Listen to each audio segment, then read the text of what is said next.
ఎన్టీఆర్ జిల్లా వెల్వడంలో చెరువు భూములను అక్రమంగా ఆక్రమించి వాటర్ ప్లాంట్స్ కట్టారు.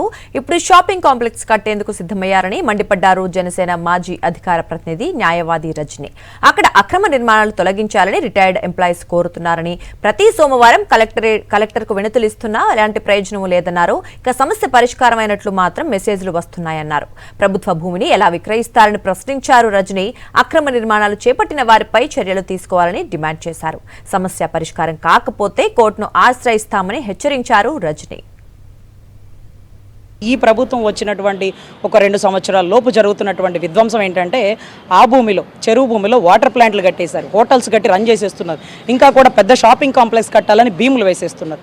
ఇది చెరువు భూమి అండి, ఇది వరద ఉధృత ప్రదేశం, దీంట్లో ఎలా కడతారు అంటూ ఇంకా కూడా ఎండాకాలం ఇలాంటి రిటైర్మెంట్ అయిన ఎంప్లాయీస్ దగ్గర 75 ఏళ్ళు పైబడిన వాళ్ళందరూ వీళ్ళు ప్రతి వారం సోమవారం స్పందన కంప్లైంట్కి వస్తే కలెక్టర్లకు అర్జీ పెట్టడం జరుగుతుంది. కానీ స్పందనకి స్పందించపోగా వీళ్ళకి ఫోన్లో వస్తున్న మెసేజ్లు ఏంటంటే, మీ సమస్య పరిష్కరించబడింది. ఇదేనా సోషల్ గవర్నెన్స్? ఇదేనా లోకల్ గవర్నెన్స్? తండ్రి కొడుకులు ఇద్దరు ఫోటోలు, అంటే గౌరవ ముఖ్యమంత్రి వర్యులు లేకపోతే ఆ విద్యాశాఖ మంత్రి వర్యులు, వీళ్ళిద్దరు ఫోటోలు వేసుకొని సోషల్ మీడియాలో లేకపోతే వాట్సాప్ గవర్నెన్స్, మీ సమస్య పరిష్కరించబడింది. కనీసం పరిష్కరించకుండా అక్కడ ఉన్న 14 ఇళ్ళు వాళ్ళని ఖాళీ చేపించి వాళ్ళకి ఇచ్చిన భూముల్లో వాళ్ళని ఉంచకుండా ఈ మాదిరిగా ఏదైతే వాటర్ ప్లాంట్లు పెట్టుకొని హోటల్స్ పెట్టుకొని ఇప్పుడైతే ఏకంగా షాపింగ్ కాంప్లెక్స్. ఇంకా దారుణం ఏంటంటే, ఈ చెరువు భూమి గవర్నమెంట్ భూమి 188 జీవో ప్రకారం గ్రామ కంటకాలు ఏదైతే ఉందో దీన్ని కాపాడవలసిన బాధ్యత కన్సర్న్ పంచాయతీ సెక్రటరీది, లేకపోతే ఇరిగేషన్ అధికారులది, లేకపోతే కలెక్టర్లది.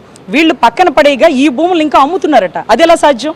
గవర్నమెంట్ భూమి చెరువు భూమిని 30-40 లక్షలకి ఎలా అమ్ముతారు? ఏ కాగితాలు పెట్టి మీరు అమ్ముతున్నారు? ఇది ఎంత దారుణం!